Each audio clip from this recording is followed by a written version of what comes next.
Assalamualaikum warahmatullahi wabarakatuh.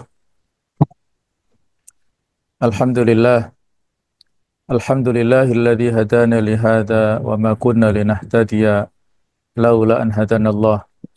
Asyhadu an la ilaha illallah wahdahu la syarika lah wa asyhadu anna Muhammadan abduhu wa rasuluh la nabiyya ba'dah. Allahumma salli wa sallim ala sayyidina Muhammad wa ala alihi wa ashabihi ajma'in. Allahumma inna nas'aluka ilman nafi'a wa na'udzubika min ilmin la yanfa'. Amma ba'du, para asatidzah rahimakumullah. Alhamdulillah, Allah Ta'ala memberikan curahan nikmat karunia-Nya kepada kita sehingga pada hari-hari ini kita bisa menikmati rangkaian ibadah di bulan Ramadan. Mudah-mudahan Allah Ta'ala menerima seluruh amal-amal kita, melipat gandakan pahalanya. Mudah-mudahan kita mendapatkan rahmah, maghfirah, itqum minan nar, mendapatkan semua keberkahan di bulan Ramadan, dan kita berharap mudah-mudahan taufik kemudahan yang telah kita dapatkan untuk melaksanakan ibadah ini bukan hanya sesaat, tetapi bisa istiqomah hingga akhir Ramadan dan hingga saat-saat yang sesudahnya. Ada nasihat yang perlu untuk kita jadikan sebagai evaluasi dan muhasabah tentang 6 sebab tertutupnya pintu taufik. Sebagaimana yang disampaikan ya oleh para ulama bahwa hidayah itu ilmu, petunjuk dan kebenaran. Untuk bisa mengamalkan hidayah, maka kita butuh kepada taufik, yaitu kekuatan dan kemampuan yang Allah berikan kepada hamba agar bisa melaksanakan hidayah dan berbagai bentuk ketaatan. Ada juga yang mengklasifikasikan hidayah ada 2 macam. Ada hidayah itu adilalah wal burhan, penunjukan dan rambu-rambu, hidayah secara umum. Ada hidayah itu taufik wassadat, hidayah mengantarkan kita kepada kebenaran. Intinya bahwa kita sangat butuh hidayah taufik, petunjuk dari Allah Ta'ala supaya kita bisa menunaikan segala macam bentuk ketaatan. Sebagaimana yang disabdakan oleh Rasulullah SAW, "Idza aradallahu bi'abdin khairan assalahu." Qalu ya Rasulullah wa ma'assalahu, qala yuwaffiquhu li'amalin salih thumma yaqbiduhu alaihi. Apabila Allah menghendaki kebaikan kepada seorang hamba, niscaya Allah pun akan memberikan madu kepadanya, untuknya. Para sahabat bertanya, wahai Rasulullah, apakah maksudnya Allah memberinya madu? Maka beliau menjawab, Allah akan memberikannya taufik, kemudahan untuk beramal soleh sebelum kematiannya. Kemudian mencabut nyawanya tatkala dia sedang melaksanakan amal soleh tersebut. Hadis riwayat Ahmad dan lain-lain.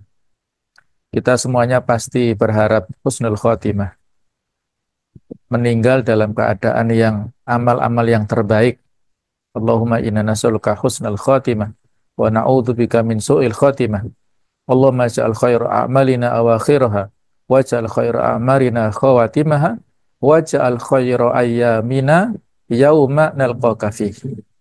Nah, karena kematian tidak bisa kita rencanakan kapan dan di mana, maka mari kita bersama berusaha untuk menyambut taufik dari Allah Ta'ala. Kita berhusnudzon kepada Allah, Allah memberikan taufiknya kepada kita untuk beramal soleh sebelum meninggal. Ya, kapan meninggal Allahu alam, maka harus istiqomah, wala tamutunna illa wa antum muslimun. Allah akan semakin membukakan pintu taufik kepada hambanya manakala hamba itu terlihat bersungguh-sungguh atau mujahadah. Walladzina jahadu fina lanahdiyannahum subulana, bersungguh-sungguh dalam beriman dan beramal soleh, keikhlasan mengikuti sunnah, dan selalu bertobat, serta lebih cinta kepada negeri akhirat daripada kehidupan dunia yang fana. Sehingga hamba itu pun merasa mudah, ringan dan tidak berat baginya untuk dapat melakukan berbagai macam ketaatan, baik perkara yang wajib maupun sunnah, serta mudah dan ringan untuk menjauhi berbagai jenis dosa dan kemaksiatan. Tetapi terkadang terlihat pada seseorang di mana dia tidak memiliki kemampuan untuk bisa melakukan berbagai ketaatan serta menjauhi kemaksiatan, meskipun sudah mengetahui ilmunya. Hal ini dikarenakan pintu taufik telah tertutup baginya. Lantas kenapa hal demikian bisa terjadi? Semua kita mengharapkan gampang semangat menunaikan ibadah, ketaatan, terutama di bulan Ramadan, tapi ada kasus-kasus tertentu yang orang ini terhalangi mendapatkan semangat beramal soleh itu. Ketika yang lain beramai-ramai datang untuk sholat jamaah ke masjid, 5 waktu, tepat waktu, yang lain rame-rame untuk baca Al-Quran, yang lain rame-rame untuk melakukan aktivitas ibadah, ada orang-orang tertentu yang bahkan wajib pun ditinggalkan, puasa pun tidak, sholat pun tidak. Nah, apa kira-kira sebab yang harus kita ketahui dan harus kita jauhi, kita antisipasi supaya kita tidak terkena sebab-sebab yang bisa menghalangi orang mendapat taufik itu. Maka ada petunjuk dari Ibnu Qayyim Al-Jauziyah dalam kitab Al-Fawaid halaman 177, yang mana ini merupakan nasihat dari Syakik bin Ibrahim Al-Balkhi. Beliau ini salah satu dari murid Ibrahim bin Adham, dan beliau Syakik ini adalah guru daripada Hatim Al-Asam, ulama besar yang alim, zahid, abid, banyak sekali memiliki keistimewaan. Beliau mengatakan, ughliqa babut taufiq anil khalqi min sittati asya. Tertutuplah pintu taufik dari manusia itu disebabkan oleh 6 perkara. Yang pertama, ishtighaluhum bin ni'mati an syukriha. Sibuk dengan nikmat daripada mensyukurinya. Yang kedua, warakbatuhum fil ilm wa tarkuhum al-amal. Senang mencari ilmu tetapi tidak mau mengamalkannya. Tidak antusias untuk mengamalkan apa yang sudah diketahui itu. Yang ketiga, wal musara'atu ila dzambi wa ta'khirut taubah.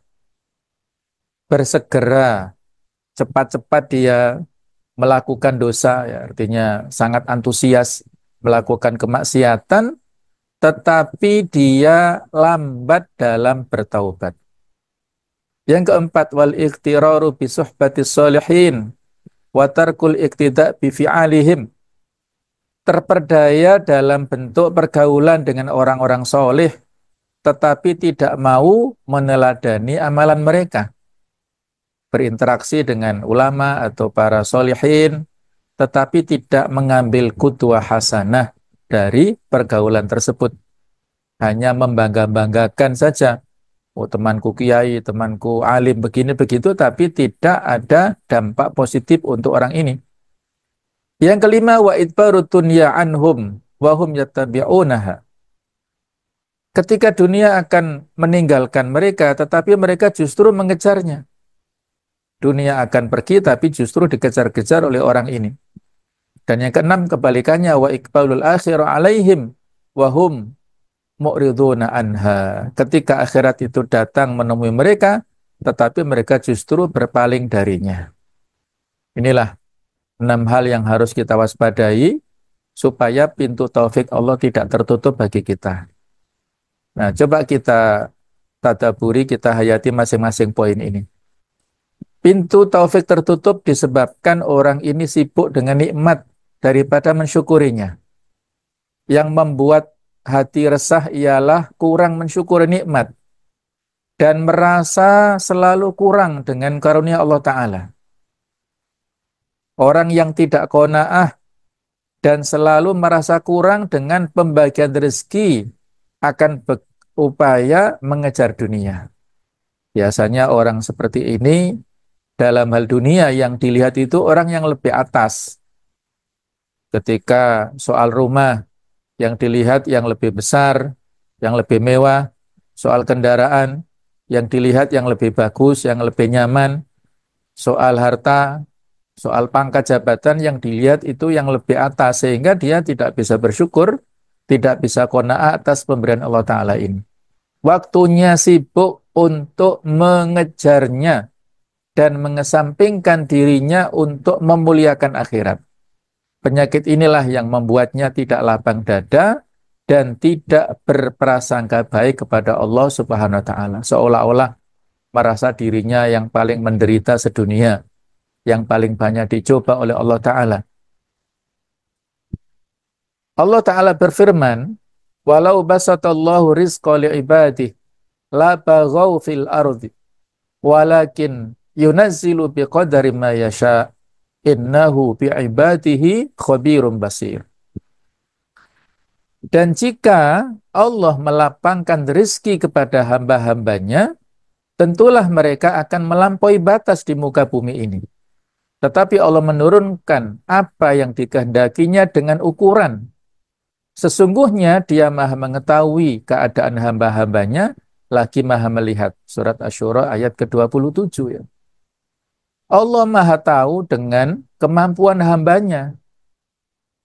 Rizki yang didapatkan oleh hamba inilah yang cocok sesuai dengan kemampuan daya pikirnya, daya olahnya, yang kalau seandainya dia diberikan lebih dari kadar yang sekarang itu dia bisa la baghaw fil ardi ini. Dia akan melampaui batas dengan fasilitas rizki yang dalam hal ini kita perkecil dalam bentuk finansial. Jadi ketika Allah Ta'ala memberikan kepada kita sekarang ini, maka yakinlah Allah Maha Tahu dengan kemampuan kita. Contoh yang sudah jelas bagaimana Qarun ketika pada saat fakir dia semangat ibadah, tapi ketika dalam keadaan kaya dia menjadi ingkar dan tidak mau mengikuti petunjuk Nabi Musa alaihissalam, sehingga ditelan oleh bumi bersama harta kekayaannya. Jadi inilah pertama ya, kita bukan semata-mata melihat finansial, tetapi yang kita lihat adalah bentuk syukurnya. Wa amma bi ni'mati rabbika fahaddits. Dan adapun dengan nikmat Allah maka ekspresikanlah. Para ulama mengatakan tahadduts bin nikmah itu maksudnya tahadduts bi athari nikmah. Mengekspresikan bekas-bekas kenikmatan, bukan menceritakan tentang nikmat itu sendiri. Bukan menceritakan kekayaannya yang banyak, hartanya yang banyak, mengekspos di sana-sini, apalagi di media sosial, bukan itunya. Tapi yang diceritakan bentuk syukurnya dengan bekas-bekas kenikmatan itu. Dia punya fasilitas apa, itu diberikan dampak manfaatnya kepada masyarakat itu yang dimaksud dengan tahaddus bin nikmah. Karena setiap nikmat itu ada orang-orang yang cemburu ataupun hasad, maka harus berhati-hati. Jangan membuka peluang orang lain untuk hasad kepada kita. Nah, inilah poin pertama yang harus kita waspadai. Ibnu Katsir rahimahullah berkata tentang ayat tadi, seandainya dia memberikan kepada mereka rezeki di atas kebutuhan mereka, niscaya hal ini akan membawa mereka berlaku sewenang-wenang dan saling menjauhi satu dengan yang lainnya karena angkuh dan sombong. Akan tetapi dia memberikan rezeki kepada mereka sesuai yang dipilihnya untuk kemaslahatan mereka. Dia maha mengetahui terutama hal tersebut. Dia menjadikan kaya orang yang berhak menerima kekayaan dan menjadikan kamu fakir kepada orang yang berhak menerima kefakiran. Kaya bukan berarti diangkat derajatnya oleh Allah Ta'ala. Fakir bukan berarti direndahkan derajat Allah Ta'ala. Kaya miskin, kaya fakir itu hanya status sementara saja. Banyak orang yang fakir tetapi ibadahnya lebih bagus sehingga derajatnya sampai kepada tingkatan wali Allah, tetapi juga tidak sedikit orang kaya yang kebalikannya, tidak pandai bersyukur, tidak pandai menginfakkan dan membelanjakan dalam hal kebaikan, walaupun ada sebagian yang memang seperti para sahabat dulu, ada Utsman bin Affan, ada Abu Bakar, ada Abdurrahman bin Auf yang kekayaannya untuk kontribusi yang maksimal kepada Islam. Kemudian yang kedua, yang bisa menghalangi datangnya taufik kepada seorang hamba adalah dia senang mencari ilmu. Ke sana kemari dia mencari ilmu, thalabul ilmi, di kajian satu ke yang kajian yang lain. Dia senang sekali dan itu insya Allah tetap ada pahalanya ya. Tetapi persoalannya hanya untuk wacana saja, tidak diamalkan. Nah, disinilah ada ancaman untuk orang-orang yang hanya gemar mencari dan memiliki ilmu tetapi tidak dilaksanakan.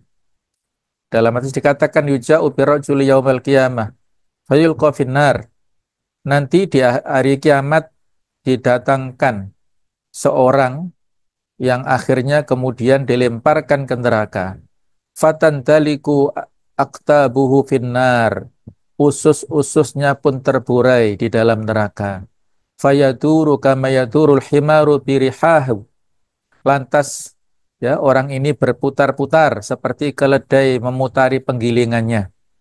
Fayajtami'u ahlun nar alaihi. Sehingga orang-orang berkumpul di sekeliling orang ini. Fayakuluna. Dan mereka bertanya, wahai fulan, masya'nuka. Alaysa kunta ta'muruna bil ma'ruf wa tanha 'anil munkar. Bukankah kamu dulu mendakwahkan kami, mengajak kepada kebaikan, memerintahkan kepada kemungkaran? Ia mengatakan, "Na'am, kuntu amurukum bil ma'ruf wala atihi." Betul, aku dulu perintahkan kalian kepada kebaikan, tetapi aku tidak laksanakan. Wa anhaakum 'anil munkari wa atihi, aku larang kalian melakukan kemungkaran, tetapi aku sendiri yang mengerjakannya. Itu Sahih Bukhari Muslim ya. Ini peringatan bagi kita semuanya sebagai dai. Dakwah adalah kewajiban bagi kita semuanya. Amar ma'ruf nahi mungkar. Dengan semampu kita, sesuai kapasitas dan peluang kita masing-masing. Dan di balik itu ada konsekuensinya. Ya ayyuhalladzina amanu lima taquluna ma la taf'alun. Kabura maqtan indallahi an taqulu ma la taf'alun. Untuk sempurna 100% ideal pasti kita tidak mampu ya. Tetapi dalam hal ini kita harus berusaha. Aslih nafsak wad'u ghairak. Perbaikilah dirimu dulu, kemudian baru perbaiki orang lain. Ketika kita mendakwahkan orang lain, maka sesungguhnya kita mendakwahkan diri kita sendiri. Kalau kita misalnya belum mampu, ya kita cari tema-tema yang lain yang kira-kira tidak berseberangan dengan apa yang fakta yang ada pada kita, kekurangan yang ada pada kita. Ketika kita misalnya belum mampu melakukan qiyamul lail, maka kita cari tema yang lain yang kira-kira aman untuk kita dan lain-lainnya. Kalau kita mau ya silakan disampaikan, walaupun saya belum rutin, monggo mari bersama-sama. Saya tidak lebih baik dari panjenengan misalnya, monggo, itu terus terang, yaitu gentleman ya di hadapan jamaahnya ya. Kalau kalau mereka masih percaya ya. Jadi ini sebagai peringatan, ilmu bukan hanya kita nikmati, tetapi ilmu itu untuk diamalkan. Semakin kita memiliki ilmu yang banyak, tanggung jawabnya semakin berat. Karena di akhirat nanti ada pertanyaannya, wa an ilmihi madza amila bihi. Tentang ilmunya, apa yang digunakan, dimanfaatkan ilmunya, diamalkan untuk apa? Kemudian dari Ibnu Umar, Nabi SAW bersabda, "Man ta'allama ilman di ghairillah, au arada bi ghairallah fal yatabawa maq'atahu minan nar." Siapa yang belajar agama karena selain Allah, atau yang menginginkan dengan ilmu tersebut selain Allah, maka hendaklah ia menempati tempatnya di neraka. Ini hadis hasan yang gharib ya.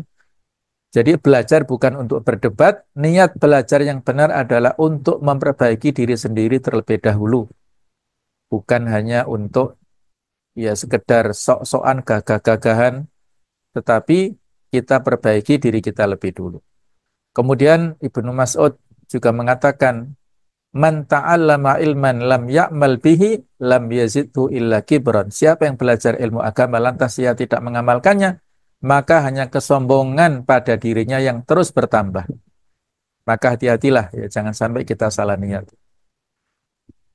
Baik, kemudian yang ketiga yang bisa menutup taufik adalah dia cepat melakukan dosa namun lambat dalam bertaubat. Jadi kalau ada peluang maksiat segera responnya ya, respon. Tapi kalau bertaubat berlambat-lambat. Maka dalam hal ini yang perlu kita evaluasi perspektif pemahaman kita tentang taubat. Ada banyak kesalahan yang harus kita hindari dalam masalah taubat. Yang pertama taswifut taubah tadi, menunda-nunda taubat. Yang kedua, lalai dari bertaubat terhadap dosa yang tidak diketahui atau tidak disadari. Yang ketiga, meninggalkan taubat karena takut apabila nanti kembali lagi berbuat dosa, ini juga salah. Allah tidak jemu-jemunya menyambut taubat walaupun kita sudah melakukan dosa berapapun, Allah menerima taubat seseorang. Yang keempat, meninggalkan taubat karena takut dengan celaan atau cercaan dari orang lain. Jadi karena gengsi ini ya, menghadapi lingkungannya. Yang kelima, meninggalkan taubat karena takut kedudukannya jatuh atau turun pangkat atau bisa jadi ketenarannya akan hilang. Yang keenam, tertipu dengan tidak diazabnya orang-orang kafir, ahli maksiat dan juga fasik. Kemudian yang ketujuh adalah terus-menerus melakukan dosa dengan dalih Allah kan Maha Pengampun. Ini rojak, harapan tetapi tidak pada tempatnya ya. Yang kedelapan, berputus asa dari rahmat Allah. Yang kesembilan, berbuat dosa dengan alasan takdir. Ini juga tidak boleh. Ya, salah paham dengan masalah takdir ini. Yang ke-10, merasa tobat itu cukup satu kali saja. Yang ke-11, merasa telah bertaubat padahal tidak ada rasa penyesalan dalam dirinya. Yang ke-12, bertaubat ketika menjelang ajal. Dan ke-13, taubatnya seperti para pendusta. Inilah kesalahan-kesalahan kita dalam memahami tentang taubat ya. Jadi kita tetap tidak boleh putus asa dari rahmat Allah, tapi juga jangan berlebihan dalam hal rojak tadi. Mari kita punya rasa khauf juga, berimbang antara rojak dan khauf itu. Kemudian yang berikutnya, terperdaya dalam bentuk bergaul dengan orang-orang soleh. Ini poin yang keempat ya, terperdaya dalam bentuk bergaul dengan orang-orang soleh namun tidak mau meneladani amal mereka. Sebagaimana dikatakan Hasan al-Basri, ikhwanuna ahabbu ilaina min ahlina wa auladina. Teman-teman kami lebih aku cintai daripada keluarga dan anak-anak kami. Li'anna ahlana yudzakirunana bidunya. Karena keluarga kita, keluarga kami itu mengingatkan tentang urusan dunia. Wa ikhwanuna yudzakirunana bil akhirah. Sementara para saudara kami itu mengingatkan kami tentang akhirat. Wa min sifatihim, dan di antara sifat mereka adalah al-ithar, mengutamakan kepentingan orang lain daripada dirinya sendiri. Ini persepsi ataupun pendapat Imam Hasan al-Basri yang bagus ya. Jadi kadang-kadang seseorang terhambat kiprahnya disebabkan oleh urusan-urusan keluarga. Maka disinilah justru yang akan memberikan pertolongan bahkan sampai di akhirat itu adalah saudara-saudara seiman dan seakidah itu. Kalau keluarga bisa kita kondisikan dan bisa memiliki landasan-landasan keimanan ketakwaan, insya Allah ini juga merupakan investasi akhirat jangka panjang ya. Tapi di sini ya tentang masalah kedudukan orang-orang sesama iman ya, atau seakidah kita ini penting, dan mari kita jadikan mereka sebagai teladan, bukan semata-mata berinteraksi sosial, tetapi juga memiliki atau saling memberikan menularkan keteladanan. Nah, kemudian poin yang kelima dan keenam ini saya jadikan satu penjelasannya ya. Jadi poin kelima ini ketika dunia akan meninggalkan mereka, namun mereka justru mengejarnya. Dan kebalikannya ketika akhirat datang menemui mereka, namun mereka justru berpaling. Allah Ta'ala menggambarkan karakteristik dunia di surat Al-Hadid ayat ke-20. I'lamu annamal hayatud dunya la'ibun wa lahwun wa zinatun wa tafakhurun bainakum وتفاخر بينكم وتكاثر في الأموال والأولاد كمثل غيث أعجب الكفار نباته ثم يهيج فتراه مصفرا ثم يكون حطاما وفي الآخرة عذاب شديد ومغفرة من الله ورضوان ومغفرة من الله ورضوان وما الحياة الدنيا إلا متاع الغرور. Ini gambaran yang luar biasa bagusnya. Allah sampaikan dalam ayat 20 surat Al-Hadid, ada 4 pelajaran, 4 poin di dalam ayat ini. Yang pertama, i'lamu annamal hayatud dunya. Ketahuilah kalian semua, Allah mengawali dengan fi'il amr. Berarti masih banyak kita yang belum tahu, walaupun ya mungkin tahu tapi mungkin belum paham, belum menyadari. Sehingga i'lamu annamal hayatud dunya, kehidupan dunia. Dunia sebagai sifat al-haya. Dunia memiliki sifat rendah dan pendek ataupun dekat yang mudah untuk dijangkau. Kehidupan dunia ini memiliki ciri ini. La'ibun walahwun wazinatun watafakhurun bainakum watakathurun fil amwali wa aulad. Jadi dunia itu memiliki sifat ini. Permainan dan senda gurau, perhiasan dan saling berbangga di antara kamu, serta berlomba dalam kekayaan dan anak keturunan. Dunia ya sandiwara ya. Yang kedua, pelajarannya ada evolusi. Tidak konstan dunia ini. Pasti akan sirna. Kama thili ghaithin a'jabal kufara nabatuh. Seperti hujan yang tanamannya mengagumkan para petani. Tsumma yahiju fataraw musfarun tsumma yakunu hutama. Kemudian tanaman itu menjadi kering dan kamu lihat warnanya kuning kemudian menjadi hancur. Nah, kemudian poin ketiga, wa fil akhirati adzabun syadid, di akhirat ada siksa yang pedih, wa maghfiratu minallahi wa ridwan, serta ampunan dan ridho dari Allah. Ada 2 kelompok, kelompok yang Allah berikan siksa dan kelompok yang mendapatkan ampunan dan ridho dari Allah. Yang keempat, wa mal hayatud dunya illa mata'ul ghurur, tidaklah kehidupan dunia kecuali kesenangan yang palsu, kesenangan yang menipu. Ada tertipu dengan jabatannya, ada yang tertipu dengan hartanya, ada yang tertipu dengan keluarganya, ada yang tertipu dengan anak-anaknya. Dunia ini adalah suatu kepalsuan yang harus kita waspadai. Jadi inilah yang harus kita hati-hati, kita jaga ya, diri kita semuanya. Kemudian ada gambaran yang sangat bagus dari Ali bin Abi Thalib tentang masalah dunia dan akhirat ini. Irtahalatid dunya mudbirah, wartahalatil akhirah muqbilah. Ingatlah sesungguhnya dunia itu akan ditinggalkan dan akhirat akan datang. Walikulli wahidatin minhumma banun, masing-masing memiliki anak-anak. Fakunu min abna'il akhirah, maka jadilah kalian anak-anak akhirat. Wala takunu min abna'id dunya, jangan menjadi anak-anak dunia. Fa innal yawma amalun wala hisab. Hari ini di dunia beramal, tidak ada hisab, tidak ada perhitungan. Wa ghadan hisabun wala amal. Tetapi nanti di akhirat ada hisab saja dan sudah tidak ada kesempatan beramal lagi. Maka mari digunakan sebaik-baiknya. Ini diceritakan oleh Imam Bukhari ya.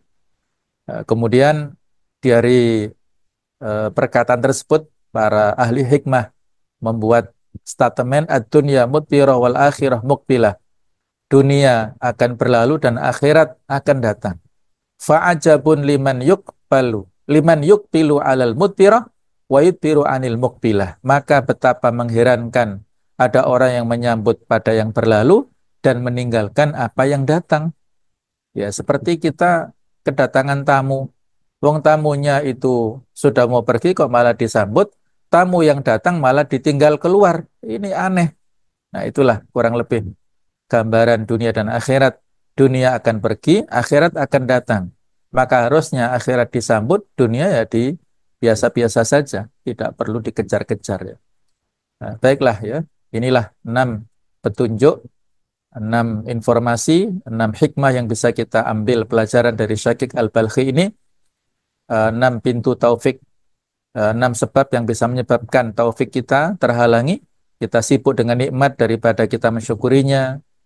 Seseorang senang mencari ilmu tapi tidak mengamalkannya, dia cepat melakukan dosa tapi lambat bertaubat, dia terperdaya dengan bergaul dengan orang-orang soleh tapi tidak meneladani mereka. Yang kelima, dia meninggal dalam hal dunia, ya, dia antusias padahal dia dunia akan meninggalkannya, kemudian pada akhirat dia tinggalkan padahal justru akhirat itulah yang akan mendatanginya. Mudah-mudahan kita bisa memahami dan mencerna serta mengaplikasikan nasihat ini dalam kehidupan kita, dan mudah-mudahan di Ramadan ini Allah Ta'ala senantiasa menjaga taufik dan hidayah selalu kepada kita semuanya hingga kita istiqomah sampai akhir Ramadan dan sampai 11 bulan akan datang untuk menuju Ramadan yang berikutnya. Semoga masih ada umur panjang bagi kita semuanya. Hadanallahu wa iyyakum ajma'in. Ihdinas siratal mustaqim. Wassalamualaikum warahmatullahi wabarakatuh.